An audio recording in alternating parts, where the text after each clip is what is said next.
guy that could get anything, that, you know, that people were, you know, wanted to be friends with because he had all this stuff. The guys from the gym that wanted to be his friends because he had.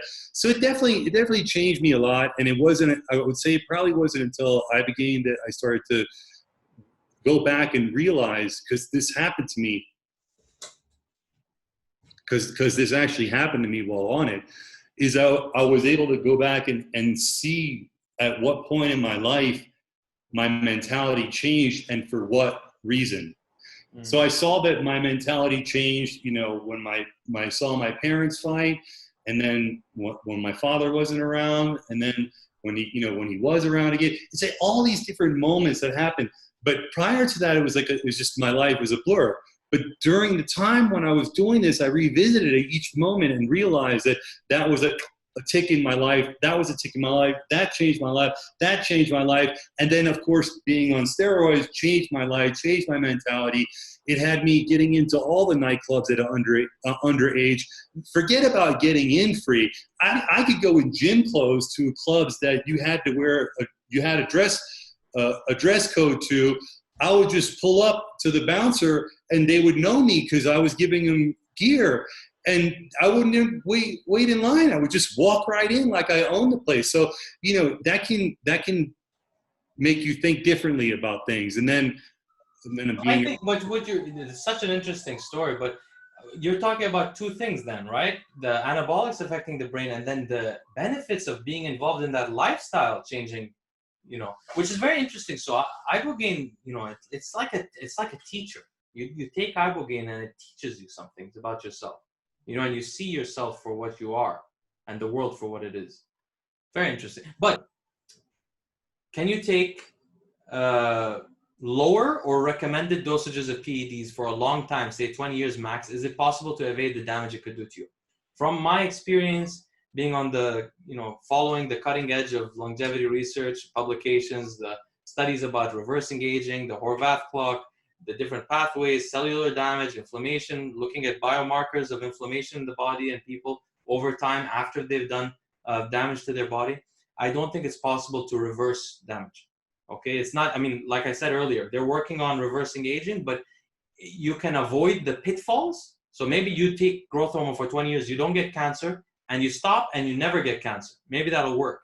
But can you decrease the, for example, let me give you an example. You have telomeres. Everybody knows telomeres. They're a famous buzzword. Everybody knows about this. And everybody knows that you want long telomeres.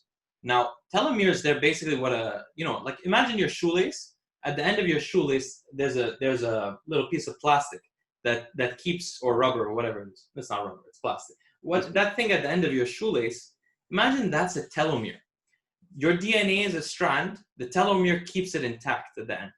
Now, as you age, your telomere shortens due to damage. As it shortens, it can't keep your DNA as intact. So your DNA is more susceptible to be damaged. So this is why everybody says you need to check your telomere length. And by the way, guys, if you're not a client of ours, you should know you can check your telomere length. You can take a test. You can actually watch it just like your other biomarkers. Now, everybody wants their telomere to be long, and people are starting to find out what makes your telomere short. Now, by the way, you know, meditation can preserve your telomere length. Inflammation, chronic inflammation, stress, a bunch of anabolics in your body all the time, moving around. God forbid you get the flu from anabolics. That's an inflammation attack. You know, eating carbs all the time, or carbs that don't suit you, especially what I mean, you know, white rice, things like that, they might not suit you. You're constantly dealing with inflammation. Your telomeres are shortening over time. Can you regrow them? No. You can only stop it from continuing to decrease at the same rate. So you take 20 years, you may not die of cancer, you may not do some things, but for example, your telomeres will be much shorter. And you're going to have that for the rest of your life. They're never going to regrow unless scientists find a way to reverse the Horvath clock with technologies like CRISPR, by changing genes individually, things like that, which may happen during our lifetimes, and I really hope so. But don't bet on it. So don't think I'm going to do this for 20 years and I'll be fine just because, for example, the what's his name? The head of West Side Barbell. I don't know how I forgot that guy's name, but the head of West Side Barbell said once in a video, he said, I only went on one cycle and it lasted 30 years. And he was really happy about it. And people saw this, including myself when I was younger, and we're like, oh, he's 60 years old. He's doing well. He's great. So I should do it. I could do the same thing. I'll be fine. It's all, you know, I was trying to swear, but I don't want to swear. So it's all bull crap or something when people say that really steroids are so damaging. But they are damaging. You just might not die from it. But the damage is there. You see what I mean? So you have to approach it the right way. It's a give and take. It's a balance. You have to find a balance. And you have to find a way to optimize. Get the most performance for the least damage. And for that, you need expertise. You will not know that at the age of 25. You're not going to know enough. Or at the age of... and we also don't need any more Dallas McCarver's because, I mean, yes, he was young. That was just egregious because just one calcium test, in fact, not even that. He just needed an fMRI of his heart every 2 years, and he would have known. He would have known, holy crap, there's blockages everywhere, severe atherosclerosis. He just needed some people to be honest with him and tell him how big his head was getting. Or, even. I mean, it could clear indication. Or not just his head. I mean, you know, the abdominal separation. That too. Why does nobody ever talk about that? Nobody ever talks about the fact that some people's organs grow so big. And by the way, the pregnant woman, that the part in the middle separates the abs. Coleman had it. A few others had it too. A lot of people was the first one that had it. No, what's his name? The guy before Dorian Yates. Sorry, I don't know. Lee Haney. Yeah, Lee Haney is the first one that had it that I saw from the. And there was Lee Haney had it, and then I don't know about Dorian, but Ronnie had it. Some people don't get it. You know, Jay has a wide waist, but he doesn't get it. They just have better stronger tissue in the area. But if your abs are separating by 3 inches, 4 inches, you have really distended, huge growth and a distended liver as well. You have really a lot of growth, and it's something to be really scared about. So he's right. People could have told him, "Hey, your head's getting bigger, and this is getting." But what I'm saying is, there's also like his coach. Why couldn't his coach tell him every 2 years do a hard fMRI? I mean, that's so simple. You do a hard fMRI, you know you have blockages, you stop, and you could save your life. You know, why were they not saying that? Why was nobody? Thyroid cancer and that stuff may have been harder to detect. Although, by the way, let me say one thing. I mean, let me tell you guys one thing. Scientists are working on tests right now to detect cancer metabolites within the blood through a blood test. So in about 3 or 4 years, there are going to be blood tests that you can give in your blood, and they can tell you have breast cancer metabolites, you have prostate cancer. Well, prostate is easy because of the PSA, but say breast cancer, or you have liver cancer metabolites in your blood.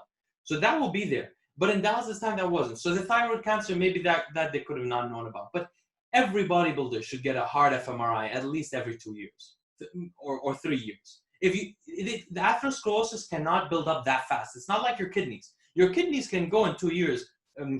2 or 3 years, but your heart is not going to go that fast. Heart disease usually starts when you're like 17, 18, 16. There are kids with heart disease. You can do an fMRI and you find out.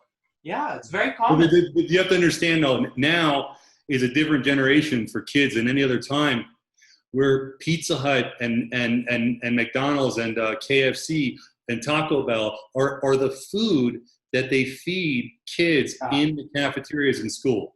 They've literally infiltrated the education system, and fast food is now what's being fed to the kids at school. But where I live, that's less so, because I live it's less so, but across the nation, it's not. Yeah. In other places, I mean, for example, I was in New Mexico on my way to visit you. I stopped in New Mexico, and I saw a university called the University of New Mexico, which is, I actually had a professor who got his undergrad there or something like that, so I recognized it. I was surprised to see an advertisement saying University of New Mexico, sponsored by Pepsi. I was like, what? So I Googled it. Pepsi is the official drink of the University of New Mexico. On the other hand, the University of San Diego has banned all soft drinks in the university campus. You cannot even bring them in. Even your own diet drink, you can't bring it inside. They don't let you. So there's some cultural differences in the U.S. right now. But let me say, so it's funny though. You say that same thing about where is this? San Francisco? No, that was San Diego. San Diego.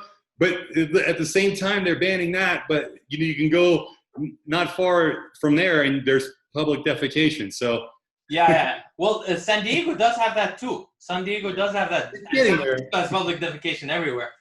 But San Diego has it too, and LA has it. I used, it's pretty funny when they go. There's good and bad with every side, right? So if you live in the southern states and stuff like that, you have your own issues. Here we have our own issues, like people just take a crap in front of your house, or like they walk into your lawn, take a dump, leave. Things like crazy. Because when you have liberals, managing things, if you're liberal, you want to live and let live. So you let the guy take a crap on your yard. That's what ends up happening, Anyway.